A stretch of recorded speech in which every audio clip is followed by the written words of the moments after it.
갈라디아서 23번째 이야기이고요. 우리 본문 말씀 함께 교독하면서 읽겠습니다. 갈라디아서 5장 25절부터 6장 5절 말씀까지입니다. 함께 읽겠습니다. 시작. 만일 우리가 성령으로 살면 또한 성령으로 행할지니 헛된 영광을 구하여 서로 노엽게 하거나 서로 투기하지 말지니라. 형제들아, 사람이 무슨 범죄한 일이 드러나거든 신령한 너희는 온유한 심령으로 그러한 자를 바로잡고 너 자신을 살펴보아 너도 시험을 받을까 두려워하라. 너희가 짐을 서로 지라. 그리하여 그리스도의 법을 성취하라. 만일 누가 아무것도 되지 못하고 된 줄로 생각하면 스스로 속임이라. 각각 자기의 일을 살피라. 그리하면 자랑할 것이 자기에게도 있어도 남에게는 있지 아니하리니 각각 자기의 짐을 질 것이니라. 아멘, 아멘. 네, 오늘 주제는 성령으로 사는 삶입니다. 우리 부제는 십자가에 못 박아야 할 육신의 목록들이란 부제로 말씀을 함께 나누려고 합니다. 우리 지난 시간 함께 했던 내용을 좀 잠깐 리마인드 하겠습니다. 우리 지난 시간 악의 세겹줄이란 주제로 말씀 함께 나눴죠. 네, 사단이 우리를 주요 공격하는 루트, 바로 세 가지 축이 있다라고 했는데, 첫 번째는 사단이 어떻게 우리를 공격한다고 했죠? 네, 생각 맞습니다. 이 생각으로 우리를 주요 공격한다고 했습니다. 생각은 우리의 감정을 지배한다고 했습니다. 또 감정은 우리 행동을 지배한다고 했습니다. 고로 생각을 어떻게 먹느냐에 따라서 우리 감정도 달라지기 때문에, 여러분 감정에 속지 말라고 했죠? 감정은 조작이 가능합니다. 즉 내가 좋은 생각을 하면 좋은 감정이 들고 나쁜 생각을 하면 나쁜 감정이 듭니다. 즉 내가 어떻게 선택하느냐에 따라서 내 감정이 달라지므로 여러분 감정에 속으시면 안 됩니다. 감정도 우리가 다스릴 수 있고 컨트롤할 수가 있습니다. 일단은 감정이 딸려 들어가면 그 다음부터 행동도 감정 따라갑니다. 그래서 첫 시작인 이 세 가지 악의 축 중에 첫 번째 생각을 점령하는 게 우리의 싸움의 지점이라고 했습니다. 그런데 그 생각을 어떻게 만들어지냐? 우리가 보고 듣는 거에 의해서 생각이 만들어진다고 했습니다. 즉 우리가 뭘 보고 뭘 듣는지에 따라서 생각이 만들어지고, 또 그렇게 생각되는 것들에 의해서 감정이 생기고, 또 그렇게 감정이 들어오면 행동도 딸려 들어가게 됩니다. 그래서 이 세 가지 메커니즘을 우리가 잘 알아야 된다고 했죠. 그러므로 우리가 평소에 보고 듣는 게 무엇인지 너무 중요합니다. 무심결에 보고 들은 게 우리 생각을 지배하게 되고요, 우리의 감정을 썩게 하고 행동도 마비시킵니다. 그래서 우리가 뭘 보고 듣는지 지난 시간 마지막에 종집을 찍은 게 있죠. 하나님의 말씀을 입으로 고백하고 주신 말씀에 따라 믿음으로 순종할 때 이 악의 연결고리 세 가지 축을 끝낼 수가 있다라고 했습니다. 그래서 올해 우리가 이 싸움을 이제 시작한 겁니다. 할렐루야. 그래서 우리가 이제 싸움의 지점을 잘 알았기 때문에 반복해서 사단이 우리에게 주는 여러 가지 미끼를 이제는 물면 안 됩니다. 할렐루야. 네, 그래서 여러분 생각, 보고 듣는 거를 잘 지키십시오. 그래서 우리가 생명의 성령의 법 프로젝트라고 해서 믿음의 기초성, 말씀 고백, 또 매일 통독하고 통독한 거, 또 받은 감동 올리시는 거 제가 다 일일이 보거든요. 네, 여러분 진짜로 너무 잘하고 계시고 올해는 정말로 달라질 거라고 믿습니다. 그렇게 보고 듣는 거에서부터 싸움에 시작했을 때, 그것을 먼저 점령했을 때 우리의 영혼 육도 온전히 하나님의 부르심의 그 계획 안에서 달려갈 수가 있는 것입니다. 맞습니다. 네, 그래서 오늘은 성령으로 사는 삶이란 주제로 이제 말씀을 나눌 텐데요. 지난 시간에 어떻게 보면 연장성산에서 이제 계속 진행된다고 보시면 됩니다. 네. 부제로는 아까 살펴봤지만 십자가에 못 박아야 할 육신의 목록들입니다. 네. 여러분 성령 안에서 사는 게 무슨 뜻일까요? 성령으로 사는 삶. 성령으로 사는 삶. 언뜻 듣기에는 약간 영적인 것 같은데, 예배하고 기도하고 말씀 보고 이런 영적인 활동이 여러분 성령 안에 사는 삶인가요? 네, 그런 것도 물론 성령 안에 사는 삶으로 포함되어 있습니다. 하지만 그게 전부가 아닙니다. 성령 안에서 사는 삶이란 그런 영적인 활동의 힘을 바탕으로 실질적인 내 삶의 구체적인 변화가 나타나야 됩니다. 여기까지 가는 게 우리는 성령의 삶이라고 합니다.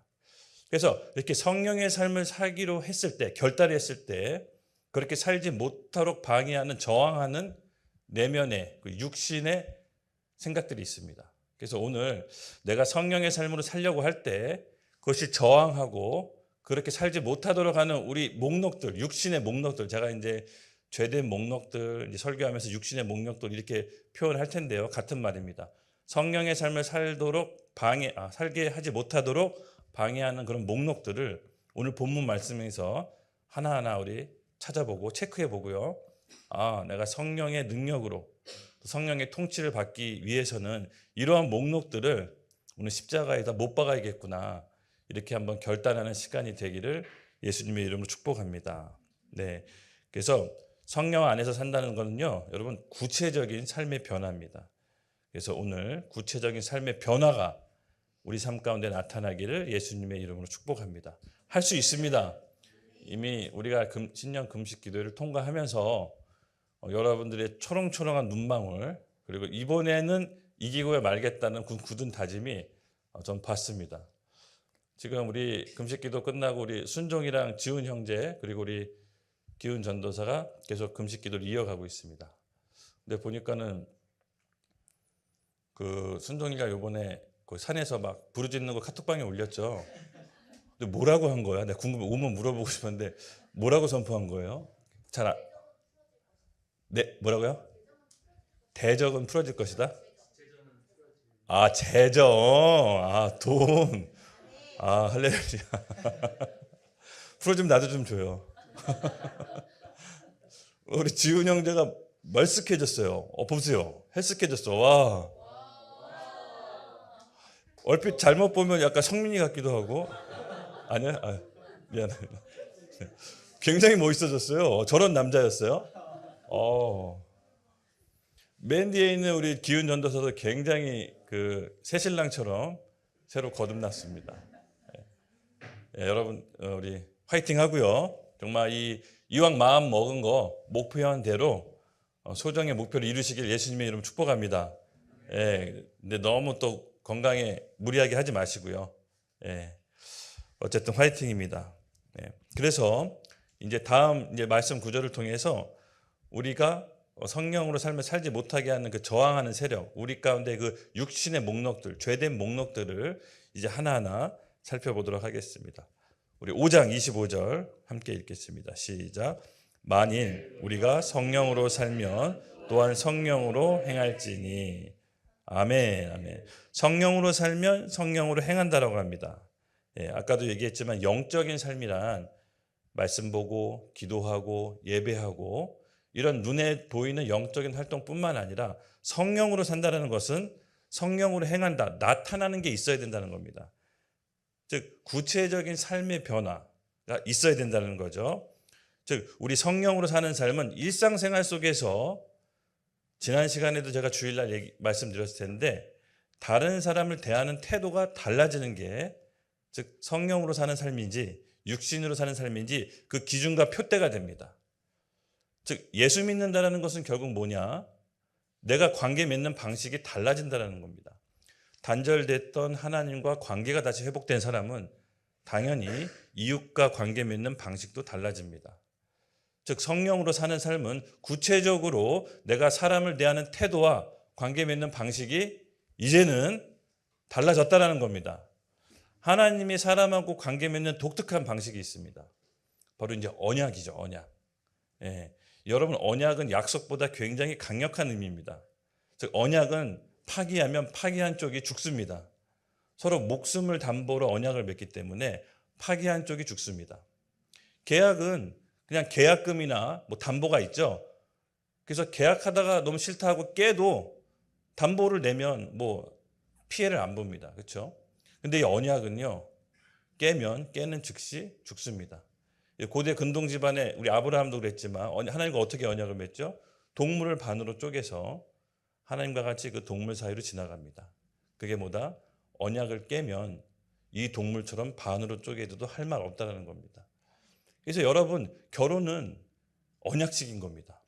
이 결혼식 날 양가 신부 신랑 하객 사이로 신랑 신부가 손잡고 지나가죠. 그것이 바로 언약각의 대표적인 표징입니다. 동물을 반으로 쪼개놓고 신랑 신부가 손을 잡고 지나갔는데 만약 신랑 신부가 한 명이라도 서로에게 성실하지 않고 언약을 깼다, 동물처럼 반으로 쪼개져도 할 말 없답니다. 네, 그래서 언약은 강력한 구속이고요, 한쪽에서 한쪽을 목숨 걸고 지키겠다는 겁니다. 그래서 앞으로 이제 결혼할 우리 형제 청년 우리 자매님들, 형제 자매님들도 언약이라는 것은 바로 이런 강력한 의미라는 것을 아셔야 되고요. 결혼 관계는 이 언약 관계 안에 들어갔다. 그래서 그리스도, 교회된 머리, 교회의 머리인 그리스도가 신부인 교회랑 결혼할 때 이런 언약 관계를 맺는 겁니다. 예수님의 목숨을 담보로 그의 몸된 교회를 사는 겁니다. 그 교회가 바로 우리죠. 그래서 예수님은 목숨 걸고 우리를 산 겁니다. 그래서 이게 언약 관계입니다. 그 예수님과 언약을 맺은 우리는, 이거 배반하면 여러분 큰일 납니다. 죽는 겁니다. 그냥 죽는 게 아닙니다. 영원한 죽음입니다. 그러므로 우리는 이 예수 그리스도의 피 아래, 새 언약 아래 들어온 새 백성입니다. 이 새 백성 안에서만 하나님께서 관계를 맺으십니다. 네, 맞습니다. 그래서 우리는 이 언약에 대한 개념, 하나님이 독특하게 사람과 관계 맺는 방식, 이 언약 관계를 교회에서 제대로 배우면 내가 일상생활에서 사람과 관계 맺는 방식이 여러분 달라질 겁니다. 계약은 언제든지 깨도 됩니다. 내가 담보 맡겨놓은 거 주면 되니까요. 근데 언약은 그렇지 않습니다. 깨는 즉시 죽는다. 왜? 내 목숨을 담보로 했기 때문에. 그래서 교회랑 언약 맺었다는 것은 이 강력한 의미입니다, 여러분. 그래서 교회도 함부로 막 옮겨 다니는 신 보면 제가 이제 언약 관계라는 교회론을 다시 가르쳐 줘요. 교회는 그런 게 아니라고. 예수 그리스도의 피 아래 새 언약 안에 들어오는 거기 때문에 막 이렇게 돌아다니시면 안 된다고. 언약을 맺고 그 언약 맺은 교회와 함께 주님 다시 오실 때까지 끝까지 가고 다듬어지고 서로 훈련받고 우리 성품이 그리스도의 장성한 분량까지 이렇게 점점 자라나는 것입니다.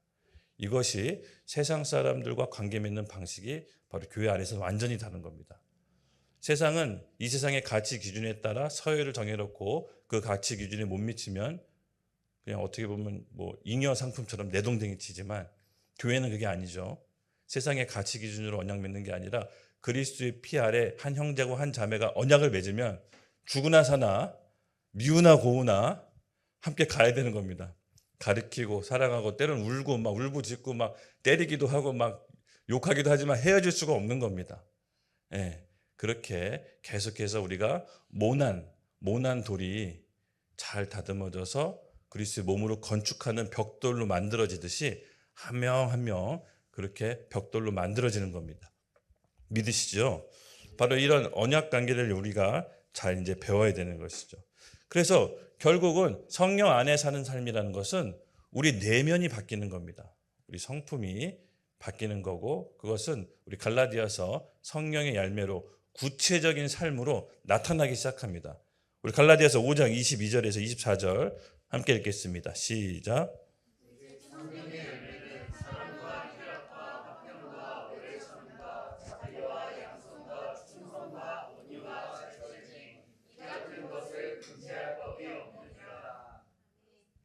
그리스도 예수의 사람들은 육체와 함께 그 정욕과 탐심을 십자가에서 못 박았느니라. 아멘. 맞습니다. 성령으로 사는 삶은 이런 구체적인 삶의 열매가 나옵니다. 희락과 화평, 오래 참음, 자비, 양성, 충성, 온유, 절제, 이러한 삶들의 열매들이 우리 삶 가운데 이제 나타나기 시작합니다. 바로 여러분과 저희가 이 교회 안에서 이런 성품들이 이제 점점 전 자라날 것으로 믿습니다.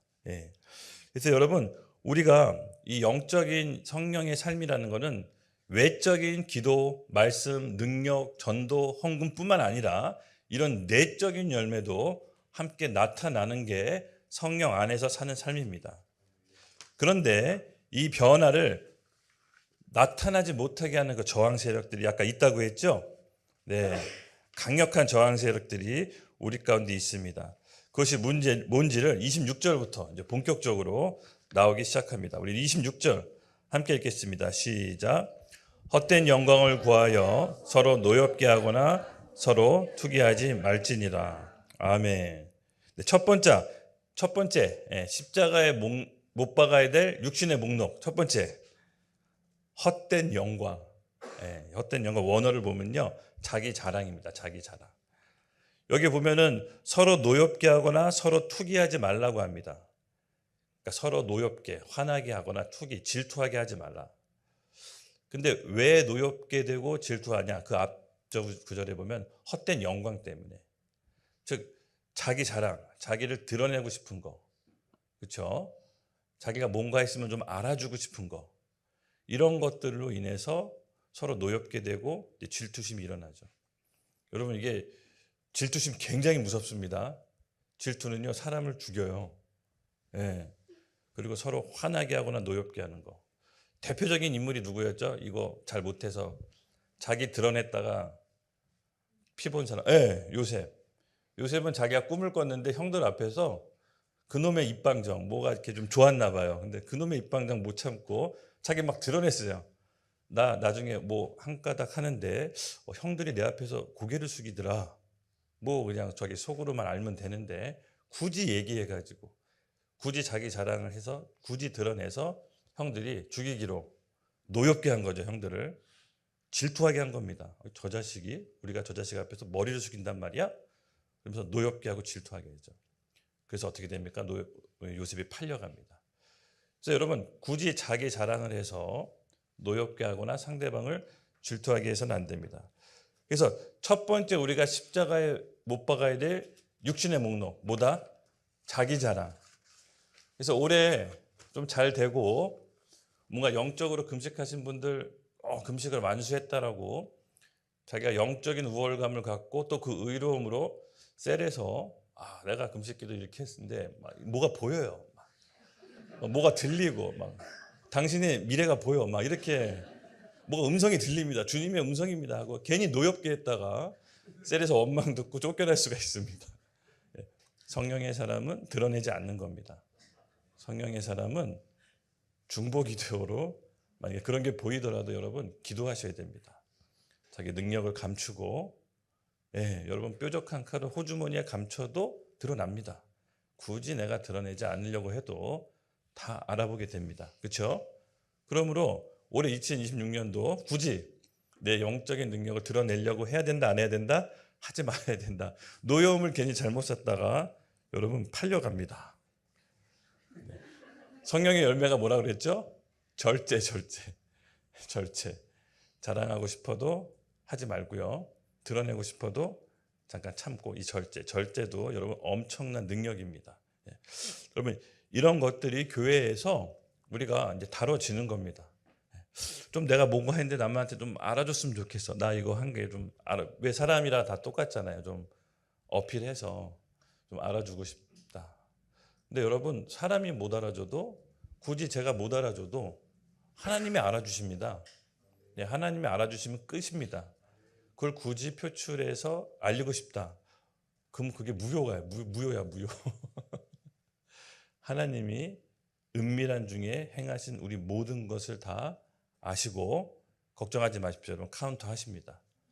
제가 은밀한 중에 했던 모든 거 저도 이제 하나님이 이거 몰라주고 사람이 몰라줘서 서운하거나 좀 약간 억울한 적이 있는데 정확하게 하나님 다 받으시고 카운트 해주셨다는 거 제 삶의 열매를 통해서 제가 요새 많이 느낍니다. 그러면 여러분 억울해하지 마십시오. 위에 있는 사람이 못 알아줘도 내 옆 동료, 부모님이, 친구가 못 알아줘도 하나님이 믿음으로 행한 것들을 다 카운트하십니다. 할렐루야. 그래서 우리 올해 인정받고 싶고 앞서고 싶고 드러내고 싶고 이런 모든 것들 자기 자랑 바로 십자가에서 목을 박읍시다. 그래서 첫 번째 십자가에서 못 박아야 될 육신의 목록 뭐다? 자기 자랑. 자기 자랑을 못 박읍시다. 하나님의 사람은요 하나님께 모든 것을 드린 겁니다. 하나님의 사람은 자의 모든 공급이 하나님께로부터 왔음을 압니다.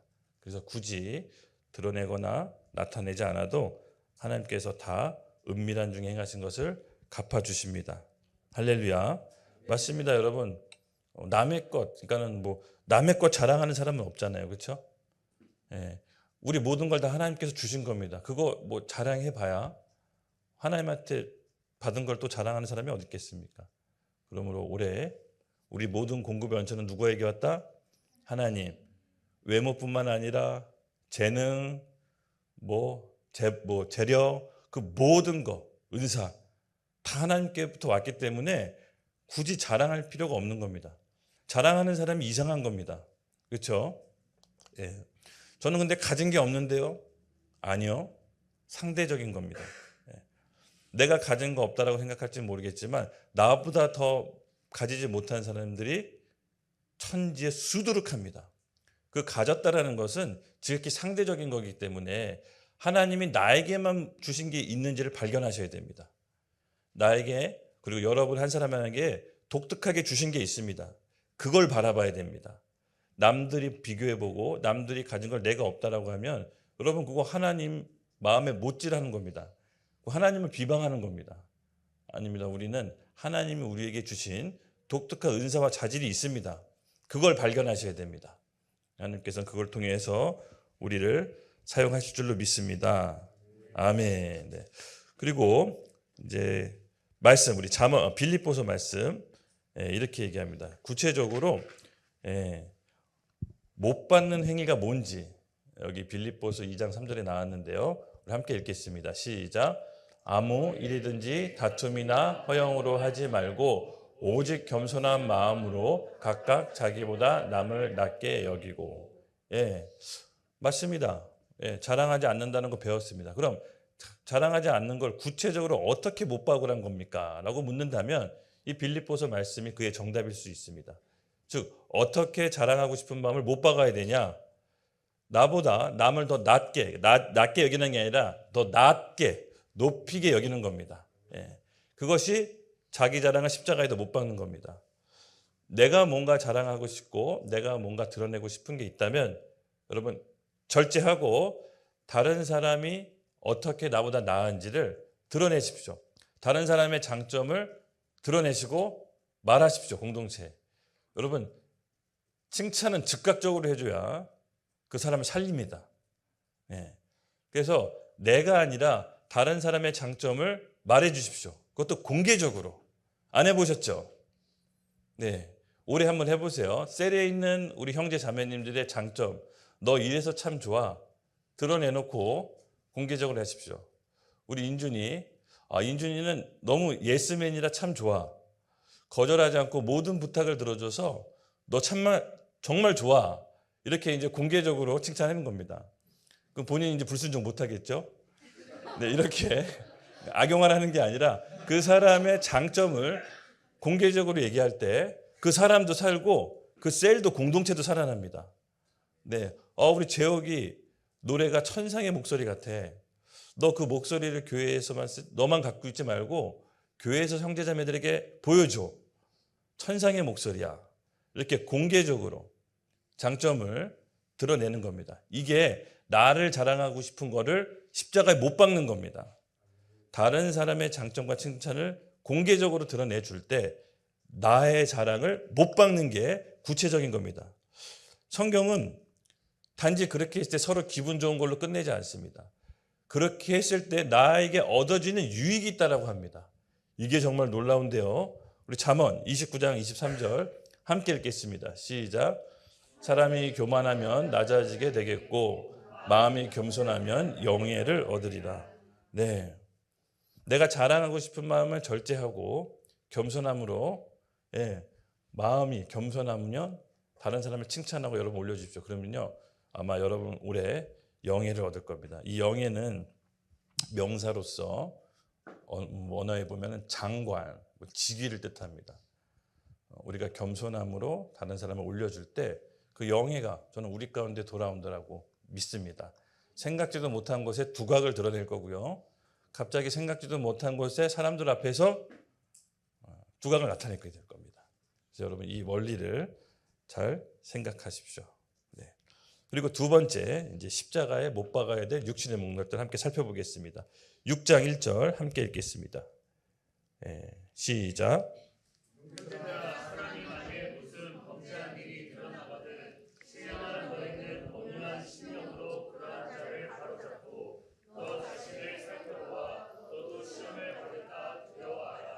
아멘. 십자가에 못 박아야 될 육신의 목록. 두 번째는 뭘까요? 바로 죄의 침묵, 영적 안일함을 십자가에 못 박아야 됩니다. 오늘 6장 1절에 보면은 공동체 안에 어떤 형제가 범죄한 일이 드러납니다. 그 드러났을 때 모르는 척하거나 침묵해야 될까요? 그렇게 얘기하고 있지 않습니다. 모르는 척하거나 침묵하는 게 아니라 온유한 심정으로 그를 바로 잡아주라고 합니다. 예, 참 어렵습니다. 여러분, 그렇죠? 누구한테 싫은 소리 하는 게 굉장히 부담스럽고 어렵습니다. 이거 진짜 힘듭니다. 근데 성경은 누군가가 죄가 드러났을 때 침묵하지 말라고 합니다. 공동체 안에서, 교회에서 불가피하게 보지 말아야 될 다른 형제의 죄를 봤다. 여러분, 침묵하지 말라고 합니다. 교회 안에선 침묵하는 게 아니라 두렵고 온유한 심령으로 그것을 바로 잡아라 주라고 합니다. 예, 여러분, 이것이 바로 성경적으로 공동체 안에서 죄를 다루는 방법입니다. 맞습니다, 여러분. 그 공동체 안에서 어떤 죄가 나타났다. 그러면 너 이거 죄 졌잖아. 이렇게 가서 단도직입적으로 말하면 될까요, 안 될까요? 안 됩니다. 하나님께서 공동체 안에서 어떤 한 형제 자매의 죄를 드러나게 하신 이유가 있습니다. 그 드러나게 하신 이유가 그 다음에 이제 있는데요. 끝부분에 6장 1절 바로 잡고 이 다음에 한번 읽어보죠. 시작. 너 자신을 살펴보아 너도 시험 받을까 두려워하라. 예, 목적이 뭐냐면요. 그 사람이 죄가 드러났을 때 지적하고 판단해서 그 사람을 정죄하라고 드러낸 게 아니라 그 죄를 통해서 나의 죄가 뭔지를 들여다보라고 드러내게 하신 겁니다. 이 교회는 정말 신비롭습니다. 여러분, 교회는 예수 그리스도로 머리로 한 몸이죠. 그래서 우리 몸이 유기적으로 연결되어 있습니다. 그래서 한 형제의 죄가 드러났을 때 사실은 이 공동체의 모든 죄입니다. 사실은 죄가 드러난 사람이 더 좋을까요? 죄가 안 드러난 사람이 더 좋을까요? 드러난 사람이 더 좋은 겁니다. 왜? 그는 회개할 기회를 얻게 되는 겁니다. 그런데 드러내지 않고 우리 은밀한 죄를 감춰져 있으면 그럼 회개할 기회도 놓치는 겁니다. 근데 공동체 안에서 한 형제자매의 죄를 드러냈다는 것은 그것을 보고 너 이거 잘못했다라고 정죄하라는 게 아니라 그걸 보고 내 안에 드러나지 않은 죄를 하나님께서 빨리 처리해라. 빨리 처리해라. 다음에 네 차례 온다. 이런 사인으로 보면 돼요.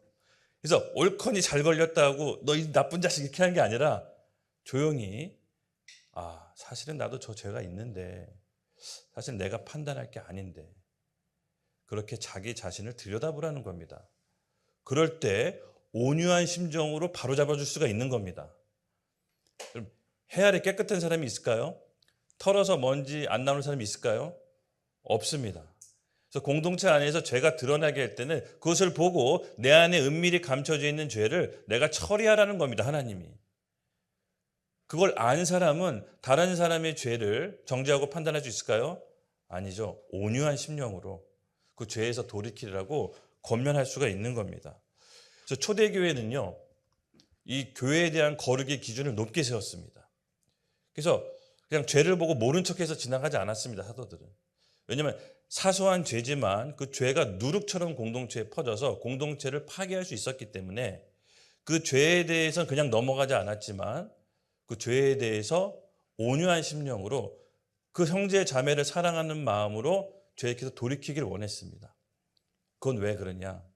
그 죄가 사실은 우리의 죄인 거고 그 사람이 대표적으로 먼저 드러난 것뿐이지 우리 안에 감춰져 있는 죄를 하나님께서 들여다보라는 겁니다. 예. 그래서 여러분 이 원리를 교회 공동체 안에 잘 갖고 계셔야 됩니다. 아셨죠? 누군가가 셀에서 내가 보지 말아야 될 죄를 저 사람을 봤어. 그러면 막 쫄래쫄래 와가지고 저한테 고자질 하면 될까요? 안 될까요? 저한테 고자질 하시면 안 됩니다. 교회는 교회 방법이 있습니다. 먼저 기도하고 온유한 심정으로 가서 그 사람에게 1대1로 얘기하는 겁니다. 일단 말이 전달되면요. 잘못됩니다. 크게 잘못됩니다. 예. 제가 그 말씀 과정을 우리 함께 마태복음을 통해서 함께 살펴보도록 하겠습니다. 함께 읽겠습니다. 시작.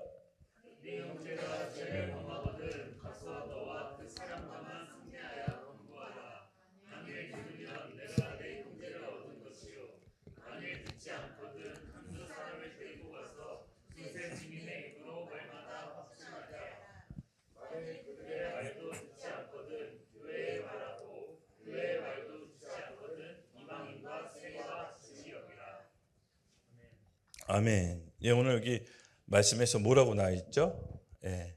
일단은 죄가 드러난 게 있으면은 1대1로 가는 겁니다.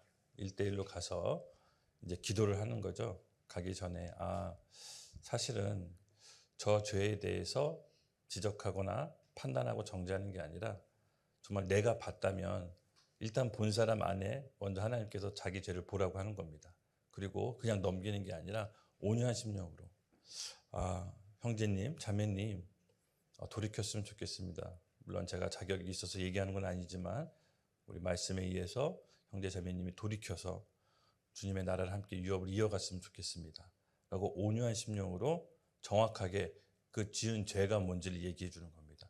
그러면 이렇게 1대1로만 얘기해 줘도요, 웬만한 사람 회개하고 돌이킵니다. 근데 그걸 거부하는 사람이 있습니다. 그럴 때는 어떻게 했죠? 두세 사람 증인이 데리고 가서 이제는 얘기해야죠. 셀 리더나 누구한테 얘기해서 같이 가는 겁니다. 혹은 그 죄를 본 사람 같이. 근데 그래도 거부하면요, 교회에다 얘기해야 됩니다. 그럼 교회는 그 사람을 정죄하냐? 아니죠. 이방인, 모르는 사람처럼 대하는 겁니다. 그래서 회개할 수 있도록 기회를 주는 겁니다. 그렇게 해서 사람이 회개할 수 있도록 공동체 안에 다시 들어올 수 있도록 이렇게 회복하는 기능으로 나오는 거죠. 맞습니다. 여러분, 그렇게 기능으로 우리가 사람의 죄를 교회는 교회에 다루는 법이 있습니다. 세상적 기준으로 그 죄에 대해서 눈 감는 것도 아닙니다. 죄를 그냥 넘어가는 것도 아닙니다. 세상적 기준으로 판단하고 정죄하는 것도 아닙니다. 정확하게 그 죄가 뭔지를 얘기해 주되 가난하고 온유한 심령으로 벗어나기를 원하는 마음으로 중보기도 하고 전달했을 때 제 경험상 성령의 사람이라면 돌이키고 회개하고 인정합니다. 그러면 축복해 주면서 더 새로운 차원으로 하나님께 새 길을 열어주십니다. 이게 이제 반전인 거죠. 맞습니다, 여러분. 우리가 2026년도도 성령의 삶을 사는 가운데 있어서 죄를 안 지을 수가 없죠. 죄 짓습니다. 죄를 짓지만 그 죄가 더 이상 우리의 발목을 잡지 못하는 이유는 바로 우리가 그리스도 안에서, 성령 안에서 죄를 해결하는 방법을 이제는 알고 있습니다. 그렇죠? 죄를 안 지는 게 아니라 죄를 지었을 때 생명과 성령의 법으로 그 사람을 살리는 겁니다. 그 죄에 대해서 자유케 해주고 함께 살아가는 겁니다. 왜? 그 죄는 뭐다? 사실 나를 통해 하나님의 거울의 법칙으로 내 죄를 들여다보라고 한 거기 때문에 여러분 그 사실을 잊으셔서는 안 됩니다. 그래서 두 번째, 우리 십자가의 못 박을 육신의 목록, 바로 죄에 대해서 정확하게 온유한 심령으로 얘기해 주는 겁니다. 여러분 이게 쉽지는 않아요. 말처럼. 어떤 사람은 굉장히 부담스러운 관계가 되고 싶지는 않잖아요. 그렇죠? 때로는 그냥 모른 척도 하고 그냥 함구하고 싶지만 그것은 안 됩니다. 이 성경을 봤을 때 죄에게 침묵하면 안 되는 겁니다. 죄에게 침묵하지 않고 아니라면 넘어가는 게 아니라 정말 기도해서 그 죄에서 돌이킬 수 있도록 우리가 역할을 해야 됩니다. 왜냐하면 우리는 그리스도의 몸입니다. 몸. 되게 유기적으로 함께 묶여 있다는 거 여러분 잊으시면 안 되고요. 바로 그 죄를 통해서 나 자신을 보라고 하는 하나님의 거울의 법칙을 우리가 잊어서는 안 됩니다. 할렐루야. 맞습니다. 그리고 2절. 우리 2절로 넘어가서 함께 읽겠습니다. 시작. 너희가 섬을 서로 지라. 그리하면 그리스도의 법을 성취하리라. 아멘. 맞습니다. 세 번째 십자가에 못 박을 육신의 몽둥은요 뭐냐면 짐을 서로 지라. 이게 무슨 말일까요? 서로 미루는 걸 못을 박으라는 겁니다. 교회 안에서 또 여러 가지 또 봉사가 있고 또 해야 될 사역이 있죠. 근데 이게 어떻게 보면은 말씀은 서로 짐을 지라고 했지 서로 미루라고 하지 않았습니다. 이렇게 교회 생활 하다 보면 이것도 있었으면 좋겠고 이것도 있었으면 좋겠고 좀 부족하고 이런 거 좀 개선했으면 좋겠고 이런 거 좀 시정했으면 좋겠고 이렇게 막 교회의 부족함과 문제점들이 이렇게 보이잖아요. 근데 하나님이 그거 왜 보여주셨을까요? 지적하라고 보여주셨을까요? 아니요, 제 경험상 보여주신 이유는 그 보인 사람이 그거 해결하라고 보여주시는 거예요.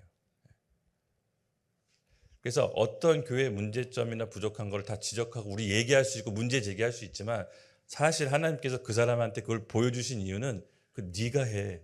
그게 바로 서로 짐을 짊어지는 겁니다. 그래서 여러분 어떤 부족한 점이 있거나 교회에 뭔가 보인다. 약점이 보인다. 그러면 어떻게 해야 되죠? 약점을 막 얘기하고 다녀야 될까요? 부족한 점을 막 발설해야 하고 지적해야 됩니까? 그게 아니죠. 본 사람이 그걸 메꾸는 겁니다. 본 사람이 그걸 채우는 겁니다. 그게 바로 서로 짐을 지는 겁니다. 이해하셨죠? 그래서 2026년도 뭔가 부족한 점이 보인다 그러면은 여러분 나서서 책임 회피하지 마시고 떼우십시오. 할렐루야. 이거 되게 잘하는 형제가 있어요. 우리 지훈 형제. 뭐 주방장도 할게요. 뭐 미리도 하고 홍보도 다 할게요. 막 이렇게 하더라고요. 근데 아유 참 하나님께서 참 너에게 많은 걸 보여주시는구나. 그래서 할렐루야 계속 봐라. 더 봐라. 만안경을 끼고 계속 봐. 막 이렇게 기도해. 할렐루야. 은사예요, 은사. 근데 능히 해내더라고요. 우리 그런 서로 짐을 짓는 2026년도가 되었으면 좋겠습니다. 네, 맞습니다. 여러분, 우리가 그렇게 했을 때 어떤 일이 이루어진다고요? 네, 그리스도의 법을 성취한다라고 합니다. 즉 그리스도의 법을 성취한다라는 건 그냥 좋은 말로 그냥 이렇게 립 서비스 하는 게 아닙니다. 바로 아까 얘기했지만 공개적으로 칭찬하는 것도 있지만 실제적으로 서로 짐을 짊어지는 우리 행위가 있어야 됩니다. 그랬을 때 그리스도의 법을 성취하는 겁니다. 그리스도의 법이 구체적으로 뭡니까? 우리 예수님의 바로 새 계명이죠.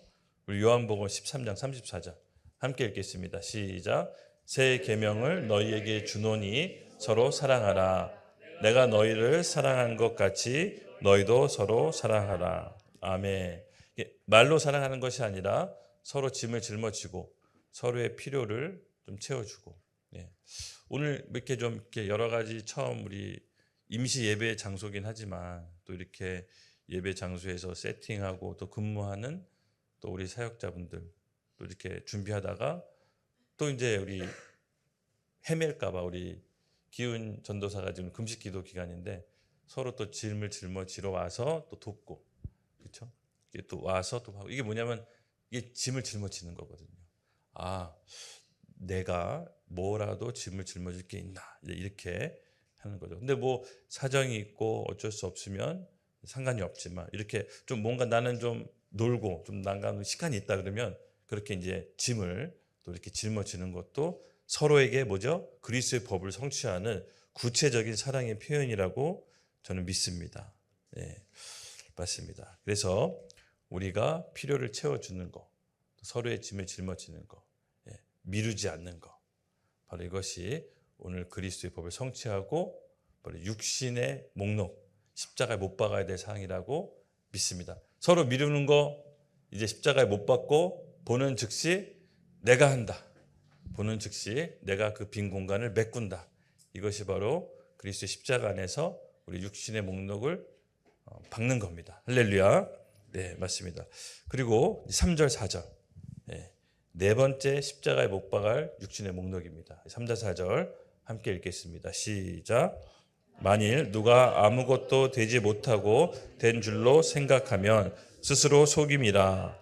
각각 자기의 일을 살피라. 그리하면 자랑할 것이 자기에게도 있어도 남에게도 있지 아니하니리. 네, 이 십자가에 못 박을 육신의 목록 네 번째는요 뭐냐면요 율법주의입니다. 율법주의. 이게 상당히 우리 안에서도 뿌리 깊게 있습니다. 저도 상당 기간 이 율법주의가 있었고요. 아마 한국 교회에서 교회 생활 하시는 분들은 어느 정도 다 이 율법주의가 있어요. 제가 보니까 어느 정도 다 율법주의가 있는 것 같아요. 3절에 보면 만일 누가 아무것도 되지 못하고 된 줄로 생각하면 스스로 속이는지라. 예, 맞습니다. 여러분 우리 안에서는 영적인 행위, 종교 행위. 사실은 우리가 이 영적인 행위, 종교 행위 어떻게 구별하나 잘 구별이 안 되잖아요, 그렇죠? 우리가 말씀 보고 찬양하고 예배드리는 거 이거 영적인 이거 종교 행위인데 이게 뭐가 잘못된 거지? 이게 뭐가 율법적인 거지? 예, 이게 정말 딱 한 끗 차이더라고요. 그러니까 뭐냐? 이게 율법이 되느냐, 아니면 신령한 진정으로 예배 드리느냐, 그 영적인 차이가 딱 한 끗 차이입니다. 여러분 뭐일 것 같습니까? 네, 뭐일 것 같습니까? 뭐라고요? 네, 맞습니다. 마음 당연히 마음이죠. 우리 마음 안에서 그런 게 일어나는 거니까요. 예. 어느 순간부터 자유함이 잃어버립니다. 그리고 기브 앤 테이크가 됩니다. 어느 순간부터 조건부가 되고요. 어느 순간부터 옥죄기 시작하고 어느 순간부터 자유함이 없고, 또 예배 안 하고 뭐 헌금 안 하면 약간 벌 받아서 뭐 교통사고 접촉사고 나는 것 같고, 막 어느 순간부터 이게 자유함이 없어져서 옥매이게 돼서 겉으로 보여지는 종교 열심은 더 하는데, 더 열심히 하고 더 예배하고 하는데 뭔가가 달라. 예. 그리고 자유함이 없고 조건부가 되고 이러면요, 자기도 모르게 예배는 더 열심히 하는데 영의 상태는 더 드라이하게 됩니다.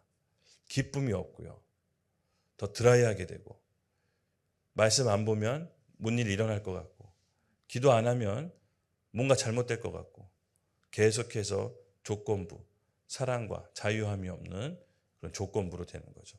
그래서 여러분, 이 율법주의의 특징은 뭐냐면요, 굉장히 남을 판단합니다. 내가 이렇게 기도하고, 내가 이렇게 헌금하고, 내가 이렇게 봉사했는데 쟤는 뭐야? 예, 판단했을 때 여러분 율법주의로 빠져들고 있다는 것을 경계하셔야 됩니다. 예, 그건 율법주의입니다. 예.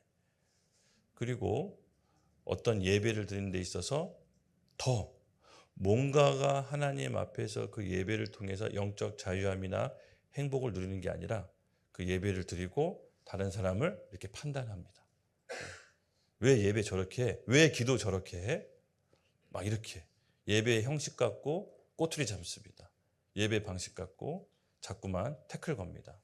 이게 율법적인 전형적인 모습입니다. 그런데 오늘 3절에서 보면 그렇게 된 거에 스스로 자기가 의롭다라고 착각하는 게, 스스로 속지 말라. 자기 스스로 속이지 말라. 예. 바로 우리가 오늘 처리해야 될 것, 십자가에 못 박아야 될 육신의 목록이 바로 여러분 율법주의입니다.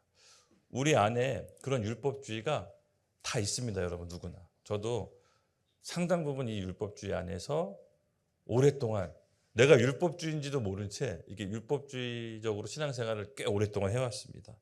그래서 여러분, 이 율법주의는요, 어떻게 파쇄하냐?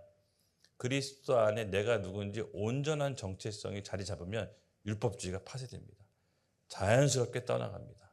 우리가 계속해서 뭐 은사학교라든가 제가 말씀 가운데 그리스도 안에서 우리 정체성, 그리고 하나님은 누구인지, 그리고 믿음의 기초서 고백집 세 가지를 통해서 계속해서 우리 정체성을 올바로 잡죠. 여러분, 이게 너무 중요합니다. 율법주의로 빠지지 않는 안전장치라고 보시면 돼요. 그것이 우리 가운데 확실히 자리 잡으면요, 여러분 율법주의는 떠나갑니다.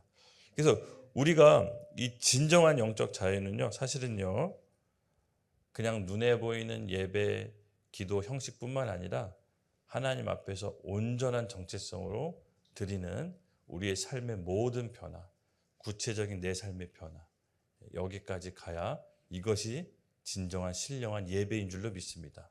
네, 우리 로마서 12장 1절 함께 읽겠습니다. 시작. 그러므로 형제들아, 내가 하나님의 모든 자비하심으로 너희를 권하노니 너희 몸을 하나님이 기뻐하시는 거룩한 산 제물로 드리라. 이는 너희가 드릴 영적 예배이니라. 아멘. 아멘. 맞습니다, 여러분. 우리가 이 영적인 율법주의 교만한 상태를 올해 십자가에 못 박읍시다. 그래서 그리스도 안에서 정말 우리의 삶이 구체적으로 변하고 성령께 통치를 받는 삶으로 살 수 있도록 예수님의 이름으로 축복합니다. 마지막으로 5전, 다섯 번째로 십자가에 못 박아야 육신의 목록. 짧은 구절인데 함께 읽겠습니다. 시작.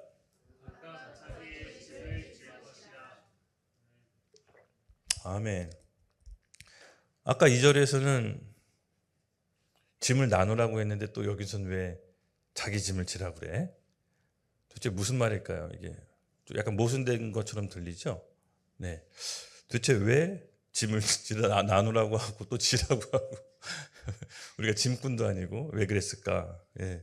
여러분 여기서 보면요, 자기 짐을 진다라고 하는 건요, 내가 책임져야 될 부분이 있다라는 거예요. 책임 회피죠. 책임 회피. 올해 우리 2026년도 우리 십자가에 못 박아야 될 죄의 목록이 바로 책임 회피. 이것을 십자가에 못 박읍시다. 예. 맞습니다. 여러분, 임산부 애를 뵌 어머니가 10개월 동안 나 애 베기 싫어하고 애를 어떻게 버리면 어떻게 해야 되고, 그거는 누가 대신 애를 책임져 줄 수 없잖아요. 그렇죠? 그 임산부인 어머니가 10개월 동안 책임져야 되는 겁니다. 예. 그걸 누가 대신 해줄 수는 없는 거죠. 그걸 어떻게 할 수가 없어요. 자기가 짊어져야 될 인생의 짐이 있다라는 거예요. 임산부는 임산부가 짊어져야 될 짐이 있다라는 겁니다. 마찬가지로 가장으로서 아버지로서 아버지가 되면 짊어져야 될 짐이 있다라는 거예요. 이걸 안 할 수는 없는 거예요. 그렇죠? 자녀면 자녀로서 짊어져야 될 책임이 있는 거예요. 이걸 안 할 수가 없어요. 직장에 다니면 직장 상사는 직장 상사로서 회사에서 책임지고, 또 직원은 직원으로서 책임져야 되는 겁니다. 이걸 안 하면 어떻게 되는 거예요? 그 직장을 나와야죠. 예, 책임지고 싶지 않으면. 예. 그만큼 우리가 은연중에 퍼져 있는 이 책임 회피가 여러분 상당 부분 많습니다. 예, 굉장히 많아요. 이거는 굉장히 영적인 거예요.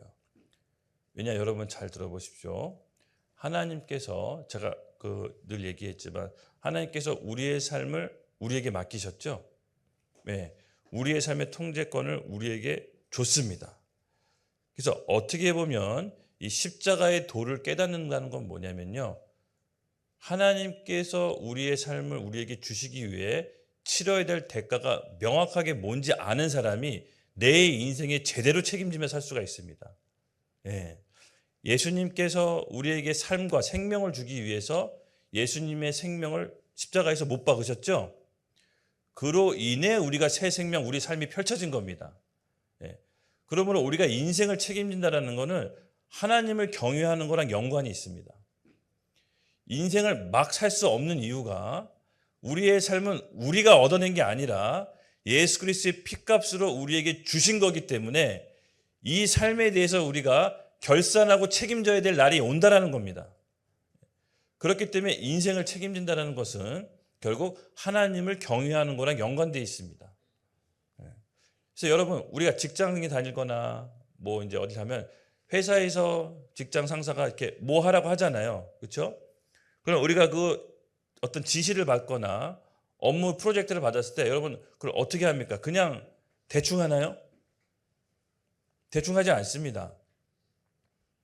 잘해내려고 애쓰겠죠? 그냥 맡겨진 일만 하는 게 아니라 잘하려고 애씁니다. 그렇죠? 왜냐? 그건 나에게 맡겨진 책임이기 때문에. 예. 성경은요, 여러분 정말로 맡겨진 일 그대로 하는 거를 악하다라고 합니다. 예. 더 발전시켜야 된다고 얘기합니다. 예수님이 마지막 때 징조를 얘기하기 전에 우리 달란트 비유 있죠. 달란트 비유 보면은 5달란트 맡긴 종이 있고 3달란트 맡긴 종이 있고 1달란트 맡긴 종이 있습니다. 근데 1달란트 맡긴 종에게 그 1달란트 맡긴 종은 1달란트 손해보지 않았어요. 그냥 잘 보관했어요. 그리고 손해보지 않고 주인이 왔을 때 드렸습니다. 근데 주인이 뭐라고 했냐면은 이 악한 종이라 이렇게 얘기합니다. 특별히 손해보지도 않고 그냥 있는 대로 줬는데 왜 악하다고 했을까? 네, 하나님 나라 원리에서는 바로 그것이 책임 회피라는 겁니다. 하나님이 맡겨주신 일이라면 더 능히 잘해서 더 남겨야 된다는 겁니다. 그때 주인이 너 이렇게 돈 거래하는 사람이 맡겼더니 이자라도 받았어야 되는데 너 아무것도 하지 않았다. 이 악하고 게으른 종이라고 그 사람에게 인생의 결산을 내립니다. 5달란트 맡은 종은 5달란트를 남기죠. 그리고 3달란트 맡긴 종은 3달란트 남긴데 1달란트 맡긴 종은 손해보지 않았어요. 그냥 잘 보관했어. 나름대로 노력한 것 같아요. 근데 그 정도를 원하는 게 아닌 거예요. 그래서 성경에서 말하는 책임은 자기가 맡은 것 그 이상 해내는 게 바로 성경에서 말하는 책임입니다. 이해되시죠? 네. 그래서 우리가 이 성령으로 사는 삶, 아까도 얘기했지만 하나님께서 우리에게 주신 이 삶을 책임져야 한다는 거, 그렇죠? 하나님께서 우리에게 주신 삶은 누구에게 양도할 수 있는 것도 아닙니다. 정말 예수님의 피값으로 우리에게 새로운 인생을 줬기 때문에 시간을 낭비하거나 아무 의미 없이 시간을 쓰는 사람, 여러분 그 시간에 대한 대가를 치르게 됩니다. 톡톡하게 치르게 됩니다. 제가 47이잖아요. 올해. 제가 20대 때 계속 20대일 줄 알았어요. 생각해보니까 13년 후면 60살이야. 뭐 60살은 뭐 할 수 있는 게 별로 없을 것 같아. 체력도 떨어지고. 와, 시간이 이렇게 빠르다고 왜 아무도 안 가르쳐 줬을까? 좀 누군가가 그때 가르쳐 줬으면 정신 좀 빨리 차렸을 걸. 저는 영원히 20대일 줄 알았고, 영원히 힘이 넘칠 줄 알았고, 영원히 멋있을 줄 알았어요. 근데 시간이 너무 빨리 쏜살같이 지나가고 여러분이 갖고 있던 이 아름다움도 생각보다 오래가지 않습니다. 하나님이 맡겨주신 우리의 인생, 삶은요, 언젠간 결산이 있고 책임져야 됩니다. 그래서 시간을 여러분 허투루 쓰시면 안 돼요. 기도하고 묻고 하나님의 부르심 안에서 정확히 가야 됩니다. 제가 이거를 좀 어른들이 가르쳐줬으면 20대, 30대 영원히 30대일 줄 알았어요. 근데 제가 뒤돌아보니까 예수 믿고 20년, 거의 20년이 후딱 지나간 거 보고 너무 소스라치게 놀렸어요. 여보, 우리 이제 좀 있으면 하나 20살 되면 60살이네? 아니, 하나가 지금 거의 다 20살 될 것 같거든, 느낌에. 애가 이제 10살을 찍었어요. 10살만 되면 60살이야. 오마이갓. 나 어릴 적에 60살 할아버지들이었거든요. 아니, 내 앞에, 코앞에 왔다고 생각하니까, 와, 이게 시간은 기다려주지 않는구나. 그래서 여러분, 젊은 날에 우리 청년 여러분, 하나님 말씀 안에서 삶을 온전하게 재정립하는 게 더 중요합니다. 뭔가 빨리 이루려고 하지 마시고 제대로 살아가야 됩니다.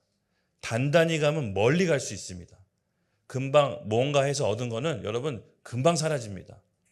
그래서 여러분 시간이 많지 않다라는 거 여러분 깨달으셔야 돼요. 생각보다 굉장히 짧습니다. 영원히 20대 있고 멋있을 것 같죠? 그렇지 않습니다. 지금 되게 우쭐하는데 좀 있으면 나처럼 됩니다. 배 나오고 이제 머리숱도 이제 없어지고 이제. 그래서 항상 겸손해야 돼요. 여호와를 경외해야 되고요. 늘 이렇게 겸손해 줄 수밖에 없어요. 그렇죠? 할렐루야. 그래서 여러분 우리가 이 시간을 우리 청년 여러분 웃지 마십시오. 저는 이거를 누군가가 가르쳐 줬었다면 물론 뒤늦게라도 지금 뭐 아직 늦지 않았잖아요. 그렇죠? 그래서 우리 20, 30대 형제 자매 여러분들은 이걸 꼭 명심하십시오. 책임 회피하지 맙시다. 하나님이 우리에게 삶을 주셨을 때는 하나님의 생명값을 치르고 주신 겁니다. 절대 어떤 문제가 있을 때 남 탓하지 마십시오. 남 탓하면 해결이 보이지 않습니다.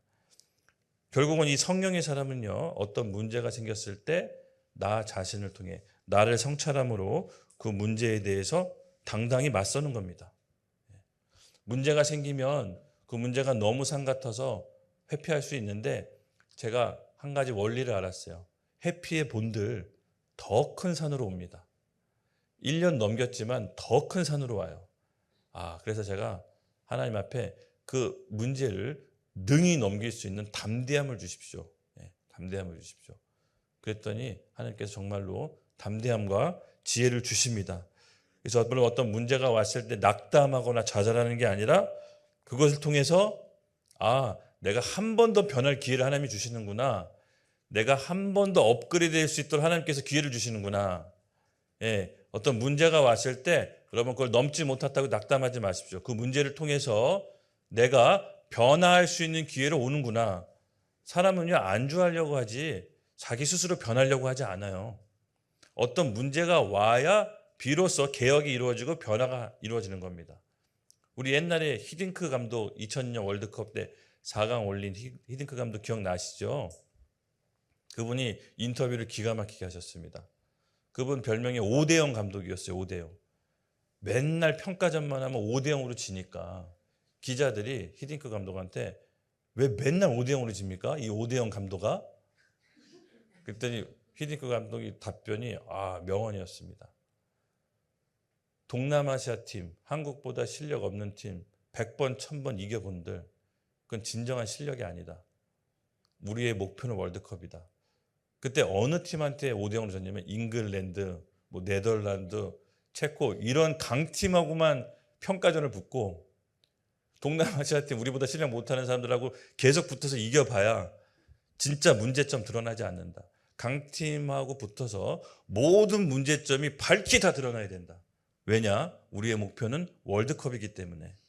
그래서 5대0, 10대0 지금 마음대로 져야 된다. 모든 문제점이 다 드러나야 된다. 그리고 월드컵 때 세상을 깜짝 놀라게 할 거다. 와, 근데 그 히딩크 감독이요 명언이었어요. 명언. 기자의 말에. 그래서 기자가 과연 그렇게 될까 했는데 세상에 2002년 우리가 4강에 올랐죠. 예, 정말 대단한 통찰력이다. 맞습니다, 여러분. 우리 젊은 날 우리 모든 문제점이 다 드러나야 됩니다. 그 문제점이 드러난 걸 통해서 하나님께서 우리를 변화시킬 겁니다. 그 변화를 통해서 우리를 하나님이 가장 좋은 그릇으로 하나님 나라 유업을 이어받는 가장 좋은 사람으로 빚어 가실 겁니다. 여러분 이 믿음이 있어야 됩니다. 문제 때문에 낙담하거나 좌절하는 게 아니라 이 문제 때문에 내가 변화할 것이다. 내가 더 업그레이드 된다. 내가 하나님 보시기에 더 합당한 사람으로 빚어진다. 이 믿음과 확신이 있으면 그 문제에 대해서 담대해질 수가 있는 겁니다. 할렐루야. 물론 수치스럽고 괴롭지만 그건 순간입니다. 그 기간은 짧습니다. 여러분 그것을 회피하면 나중에 더 큰 산으로 옵니다. 제가 이것을 뼈저리게 느꼈습니다. 그래서 우리 형제 자매님들은 올해 2023년도 문제의 산이 오면 회피하거나 도망가는 게 아니라 그 문제에 대해서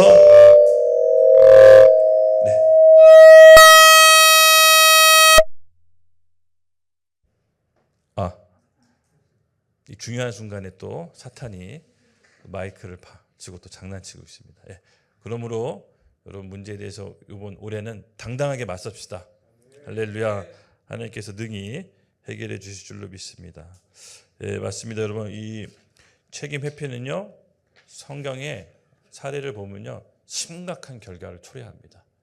우리 대표적인 인물이 누구죠? 뭐 잘 알죠. 아담. 이 아담 뭐라고 불러야 되나요? 하여튼 뭐 천국 가면 한번 물어보고 싶긴 해요. 아담이 우리 하와가 선악과를 먹었을 때 이 사람 진짜로 이 아담, 아브람 이런 사람들 보면 그러니까 뭐 지금 믿음의 조상이지만 처음부터 믿음이 없었어요. 내가 볼 때 처음부터 믿음 존재하지 않았어요. 하와가 선악과 먹었을 때 하나님이 아담에게 물었을 때 남자가 뭐 이렇게 쪼잔해가지고 그렇죠? 자기 와이프 탓합니다. 하나님이 만들어주신 저 여자가 되게 좋습니다. 그래 놓고선 그게 뭔 말입니까 여러분? 내 잘못 아니라 하나님 잘못이라는 겁니다. 나 아담 필요한지도 모르고 나 하와 필요한지도 모르고 하와 요청하지도 않았는데 하나님이 나 잘 때 만들어 놓고 그 여자가 나한테 선악과 줬는데 이게 내 잘못이란 말입니까? 전형적인 책임 회피죠. 여러분 그 책임을 회피했다고 해서 아담이 받아야 될 형벌이 가감되거나 면책되지 않았습니다. 하나님께서 그 선악과 먹지 말라고 했을 때 아담 옆에 있었습니다. 들었습니다. 그럼 하와가 먹으려고 했을 때 막았어야죠. 가정의 남편을 머리로 세운 이유가 바로 기준을 잡으라는 겁니다. 기준. 하와가 설사 먹으려고 할지라도 남편이 기준을 세워서 여보 하나님이 먹지 말라고 했잖아 라고 얘기할 수 있었어야 되는데 본인도 먹고 어떻게 될 건지 방조한 겁니다. 실제로 뱀이 먹었을 때 정말 눈이 밝아져서 지혜가 충만해져서 하나님처럼 되나? 본인도 지켜본 거. 제가 봤을 땐 더 나쁜 사람입니다. 아담이. 그래서 본인이 보고 눈이 밝아져서 하나님처럼 지혜로워지면 자기도 먹으려고. 제가 봤을 땐 요럴 가능성이 더 큽니다. 그래서 그 문제가 터지니까 바로 하나님 탓합니다. 책임 회피죠. 그리고 그는 어떻게 됐습니까? 모든 공급의 원천인 하나님과 단절되고 에덴 동산에 쫓겨나서 수고하고 땀 흘려 먹고 사는 인생으로 전락합니다. 원래 먹고 살려고 사는 인생이 아니었습니다. 아담과 하와는요. 모든 공급이 에덴 동산에 다 이루어져서 일하려고 먹고 사는 존재가 아니었습니다. 왕 같은 존재가 거지로 전락해서 수고하고 땀 흘려야 먹고 사는 존재로 전락한 거죠. 이 책임 회피가 생각보다 우리 인생에 따른 대가가 굉장히 큽니다, 여러분. 반면에 이 그러니까 책임의 완결자가 되시죠.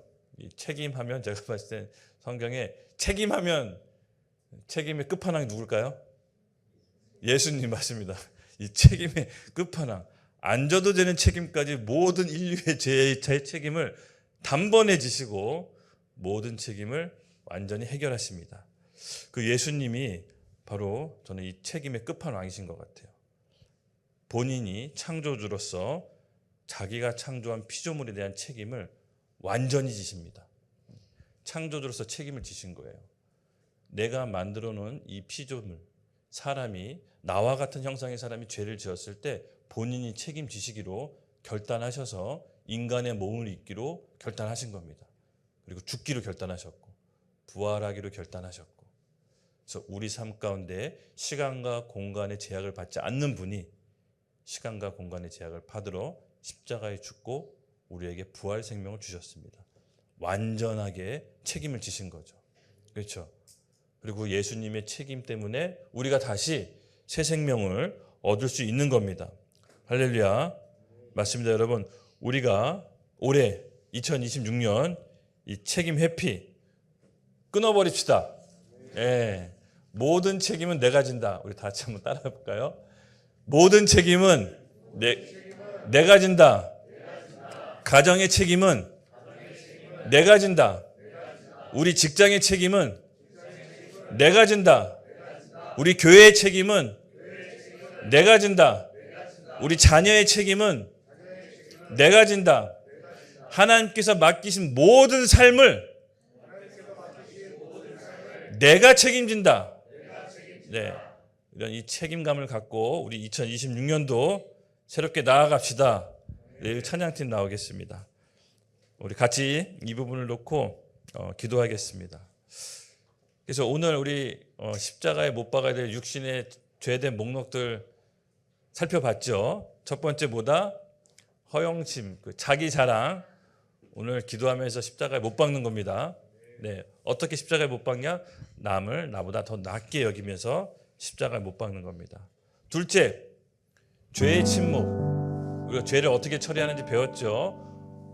공동체의 어떤 죄가, 혹시 직장 가운데 어떤 사람이 죄가 드러나거든 정죄하고 판단 안 하고 죄가 드러난 게 아니죠. 거울의 법칙. 그 죄를 통해서 내 안에 있는 죄를 빨리 체결하고 온유하고 가난한 심령으로 그 형제에게 죄에서 돌이킬 수 있게끔 우리가 죄에게 침묵하지 않는 겁니다. 이것이 죄를 십자가에 못 박는 겁니다. 또 세 번째, 서로 미루는 것. 어떤 부족한 점이나 어떤 연약한 점이 보였을 때 내가 봤다라는 걸 하나님께서 나보고 채우라고 보여주시는 거 여러분 믿으시죠? 소리 없이 말 없이 내가 그냥 채우면 됩니다. 그리고 네 번째, 우리 안에 있는 영적인 우월감, 또 영적인 율법주의, 나도 모르게 있는 형식주의, 이런 이 율법적인 영적으로 우월감을 갖게 합니다. 그래서 진정한 자유나 행복이 없이 그저 내가 갖고 있는 의로움, 내가 행한 의로움으로 다른 사람을 판단하기 때문에 이 율법주의가 오늘 우리가 십자가에서 못 박아야 될 겁니다. 그리고 다섯 번째, 바로 책임 회피. 하나님께서 맡기신 가정, 직장, 내 삶의 모든 영역 우리 하나님의 핏값으로 나에게 주신 거다. 그러므로 나는 책임 회피할 수 없다. 내가 하나님 앞에서 이것을 남는 장사한다. 내 인생에 내가 이것을 남기겠다. 주님, 오늘 제가 여기 있습니다. 주님, 오늘 하나님께서 맡겨주신 저의 책무를 완수하겠습니다. 우리가 1달란트 남은 종이 아니라 5달란트, 3달란트 남긴 종처럼 주의 잔치에 참여하는 자가 되겠습니다. 오늘 우리에게 새 삶을 열어주시옵소서. 우리가 같이 주여 외치고 기도할 때 이 죄의 목록들을 하나하나 십자가에 못 박기로 결단합시다. 주여 외치며 나아가겠습니다. 주여! 한 가지만 더 기도하겠습니다. 우리 2026년도 혹시라도 나한테 있는 수고한 무거운 짐이라고 생각하는 것들이 있다면 우리 그 부분에 대해서 하나님께 올려드립시다. 나만 겪고 있는 짐이 아니라 모든 사람이 하나님께 주어진 짐이 있습니다. 자기 십자가라고 하죠. 자기한테 주어진 몫이 바로 있는 겁니다. 이 몫이 사람마다 다 다릅니다. 하나님께서 그 자기가 짊어져야 될 자기 십자가를 주신 이유는 그를 통해서 주님께 더 겸손하게 나아갈 수 있도록 주님이 우리에게 짊어주신 짐입니다. 이 십자가가 없으면 우리 주님과 아무 상관이 없습니다. 그러므로 나만 겪고 있는 짐이라고 생각하지 마시고 이 짐을 통해서 주님께 더 가까이 나갈 수 있도록 또 이 짐을 통해서 십자가의 사랑을 더 깊이 알게 해달라고 우리 같이 함께 기도했으면 좋겠습니다. 주님, 저에게 주신 맡겨진 이 짐을 회피하지 않겠습니다. 이 짐을 하나님 앞에 다 넘기를 원합니다. 주님, 성령의 능력을 우리 가운데 부어 주시옵소서. 이 짐을 주님과 함께 메고 달려나가겠습니다. 우리 같이 주여 외치면서 이 십자가의 짐을 함께 통과할 수 있게 해달라고 우리 같이 기도하며 나가겠습니다. 주여! 하나님 아버지 감사합니다.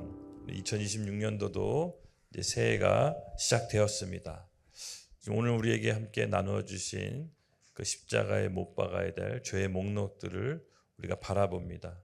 좀 승리하는 한 해가 되게 해주시고 죄에 걸려 넘어지지 않도록 성령의 힘을 더하여 주시옵소서.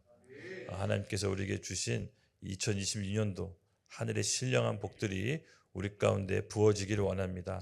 한 사람도 놓치지 않고 성령의 열매를 맺는 귀한 승리하는 2026년도가 되길 예수님의 이름으로 축복하며 기도드렸사옵나이다. 아멘.